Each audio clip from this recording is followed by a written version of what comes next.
ఒక మంత్రం ఉంటుంది. తీవ్రమైన అప్పుల బాధతో, అనారోగ్య బాధతో, కుల సంబంధమైనటువంటి దోషాలతో బాధపడేవారు, భూ సంబంధమైన లేదా గృహ సంబంధమైనటువంటి వివాహం కాని వారు వివాహం తొందరగా అవ్వాలని. శ్రీ గురుభ్యో నమః. రేపు మంగళవారము చతుర్దశి పర్వదినము కలిసి భౌమాంగారక పర్వదినముగా ఏర్పడినది. ఇది రుణ విముక్తి ప్రయోగాలు చేయడానికి, ఆర్థిక సమస్యల నుంచి బయటపడడానికి చాలా అద్భుతమైనటువంటి రోజుగా శాస్త్రంలో చెప్పబడి ఉన్నది. బ్రహ్మణ్యేశ్వర స్వామి వారి ద్వారా లోకంలోకి ప్రాచుర్యంలోకి వచ్చిన రుణ విమోచన అంగారక స్తోత్రాన్ని ప్రయోగంతో సహా, అంటే రుణ విమోచక అంగారక ప్రయోగము అంటారు దాన్ని. ఆ విధంగా అర్ఘ్యప్రదానము చేసి, ఒక మంత్రం ఉంటుంది, దానిని 108 సార్లు జపం చేసి, స్తోత్రం ఉంటుంది, దానిని కనీసం ఒక 6 సార్లు చేసినట్లయితే తీవ్రమైన అప్పుల బాధతో, అనారోగ్య బాధతో, కుల సంబంధమైనటువంటి దోషాలతో బాధపడేవారు విముక్తులవుతారు అని స్వయంగా సుబ్రహ్మణ్యేశ్వర స్వామి వారు ఆ స్తోత్రంలో ఫలశ్రుతిలో మనకు చెప్పడం జరిగినది. ఆ వివరాలన్నీ కూడా నేను గతంలోనే ఒక వీడియో చేసినాను. ఆ వీడియో లింకును ఈ వీడియో యొక్క డిస్క్రిప్షన్లో ఇస్తాను, కామెంట్స్లో కూడా మీకు పిన్ చేస్తాను. ఆ వీడియోలో ఉన్నది యథాతథంగా చేయండి. అదంతా చేయలేకపోతే స్తోత్రమైన చదవండి. ఎలా ప్రయోగం చేయాలి, ఏం చేయాలి అనేటువంటి విషయాలన్నీ కూడా అందులో చెప్పాను. మళ్ళీ చెప్పడం ఎందుకని ఈరోజు ఒక కొత్త విషయాన్ని చెబుతాను ఈ వీడియోలో. ఏమిటంటే, లలితా సహస్రం నుంచి 2 నామాలను మీకు వివరించేటువంటి ప్రయత్నం చేస్తాను. లలితా సహస్రం అత్యంత శక్తివంతమైనది. దాన్ని మొత్తం చదవగలిగితే సకల సమస్యలకు కూడా పరిష్కారాన్ని చూపగలుగుతుంది. అలా చదవలేమండి అన్నవారికి ఒక 2 నామాలు చెబుతాను. ముఖ్యంగా అప్పుల బాధతో బాధపడేవారు, ఆర్థికంగా చితికిపోయిన వారు ఈ నామాన్ని ప్రతిరోజు కూడా 1008 సార్లు జపించాలి. 108 రోజులు విడవకుండా చేయవలసి ఉంటుంది.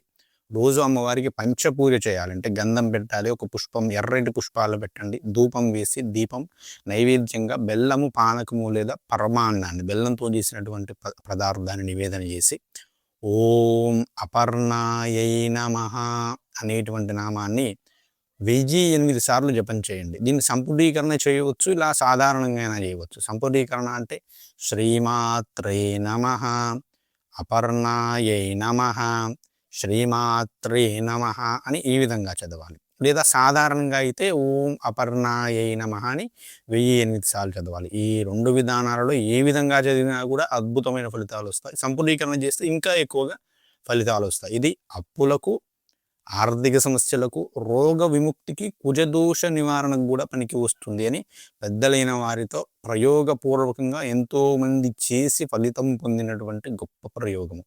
దీనితో పాటుగా చాలామంది భూ సంబంధమైనటువంటి సమస్యలు ఉన్నాయంటే, మా భూమి అమ్ముడు పోవాలి అని కొంతమంది అడుగుతూ ఉన్నారు. మేము భూమి కొనాలనుకుంటున్నాము లేదా ఇల్లు కొనాలనుకుంటున్నాము, ఆ యొక్క ప్రయత్నాల్లో విజయం సాధించలేకపోతున్నాము. మా ఇల్లు అమ్మి వేయాలి అనుకుంటున్నాము, ఆ ప్రయత్నాల్లో విజయం సాధించలేకపోతున్నాము. మా ఇల్లుకు రెంట్ ఎవరికి రావట్లేదు, మా ఇంటికి రెంట్కు ఎవరు రావట్లేదు అని ఈ విధంగా భూ సంబంధమైన లేదా గృహ సంబంధమైనటువంటి సమస్త సమస్యలకు కూడా ఒక అద్భుత నామం ఉన్నది. అది కూడా లలితా సహస్ర సంబంధమైనది. ఓం వసుధాయై నమః, ఓం వసుధాయై నమః. ఈ నామాన్ని 1008 సార్లు జపించండి. దీన్ని ఒక 41 రోజులు చేస్తే సరిపోతుంది. అంటే మీ సమస్య యొక్క తీవ్రతను బట్టి, మీరు సొంత ఇల్లు కట్టుకోవాలి అంటే 108 రోజులు 1008 సార్లు చేయాలి. పంచోపచార పూజ చేయాలి, బెల్లం నివేదన చేయాలి. అలా కాదు, మేము భూమిని అమ్ముకోవాలి అంటే అది కొంచెం తీవ్రమైన సమస్య కాదు కదా, అమ్మడమే కాబట్టి 41 రోజులు రోజు 108 సార్లు చేసుకున్నా కూడా సరిపోతుంది. మీ సమస్య తీవ్రతను బట్టి దీన్ని మీరు ప్రయోగించవలసి ఉంటుంది. ఓం వసుధాయై నమః అనేటువంటి మంత్రం ఇది. భూమిని కొనుక్కోవాలన్నా, అమ్మాలన్నా, ఇల్లు రెంట్కు తీసుకోవాలన్నా, రెంట్కు రావాలన్నా, ఇల్లు నిర్మించుకోవాలనుకున్నా, ఇల్లు అమ్మాలనుకున్నా, ఇల్లు కొనాలనుకున్నా, ఏ విధమైనటువంటి సమస్యలకైనా ఇది తిరుగులేనటువంటి నామముగా చెప్పడం జరిగింది. కాబట్టి ఈ 2 నామాలలో అపర్ణాయై నమః అనేటువంటి నామం ద్వారా రుణ విమోచన పొందండి. వసుధాయై నమః అనేటువంటి నామం ద్వారా సొంత ఇంటి కలను నెరవేర్చుకోండి. అదేవిధంగా మొదట చెప్పినటువంటి ఆ రుణ విమోచన ప్రయోగం ద్వారా రేపు ఆ రుణ విమోచన ప్రయోగం రేపు ఖచ్చితంగా చేయండి. అలా చేస్తే చాలా మంచి ఫలితాలు వస్తాయి. ఇవి ఏమీ చేయలేమండి అంటే రేపు చేయడానికి ఒక చక్కటి పరిహారం కూడా ఉంది. ఏమిటంటే, 1.5 కిలో కందులను తీసుకొని ఎర్రటి రెడ్ కలర్ దోతిని, బ్రాహ్మణునికి ఎవరైనా తీసుకుంటారు ఈ దానాన్ని, బ్రాహ్మణునికి యథాశక్తి దక్షిణపూర్వకంగా దానం ఇచ్చేసి దక్షిణం వైపు ఉంటాడు నవగ్రహాల్లో ఈ యొక్క కుజుడు, అంగారకుడు. ఆయనకు ప్రదక్షిణలు చేయండి, 7 ప్రదక్షిణలు చేసి రండి. ధరణీగర్భ సంభూతం విద్యుత్కాంతి సమప్రభం కుమారం శక్తి హస్తం తం మంగళం ప్రణమామ్యహం అనేటువంటి ఈ యొక్క అంగారక సంబంధమైనటువంటి మంత్రాన్ని 108 సార్లు జపించండి. అక్కడే ఆ దేవాలయంలోనే కూర్చొని చక్కగా జపించండి. స్వామి నా యొక్క రుణాలు తొలగిపోవాలి, ఆరోగ్యం బాగాలేకపోతే ఆరోగ్యం బాగుండాలి, వివాహం కాని వారు వివాహం తొందరగా అవ్వాలని, ఈ విధంగా ఎవరైనా సరే ఈ యొక్క మంత్రాన్ని జపించి ఆ స్వామికి నమస్కారం చేసుకొని కందులు దానం ఇస్తే ఖచ్చితంగా సమస్త ఆటంకాలు తొలగిపోతాయి. వివాహ ప్రయత్నాలలో విజయం సాధిస్తారు. ఆ యొక్క అప్పుల బాధ కూడా అతి త్వరలోనే తొలగిపోతుంది. అప్పులు ఎప్పుడైనా మనం వ్యక్తిగతంగా అదుపులో పెట్టుకోవాలి. ఆర్థికమైనటువంటి విషయాల్లో అదుపు చేసుకుంటూ భగవత్ ప్రయత్నం చేయాలి, అంతేగాని గాల్లో దీపం పెట్టకూడదు కదా.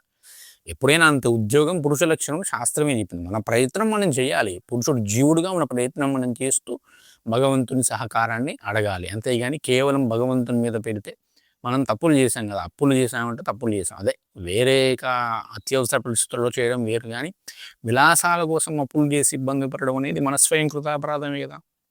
కాబట్టి వాటి యందు మనం జాగ్రత్తగా వహించి ఈ యొక్క పరిహారాన్ని చేసుకొని సకల శుభాలను కూడా పొందండి. శ్రీమాత్రే నమః. స్వస్తి. జై శ్రీరామ్.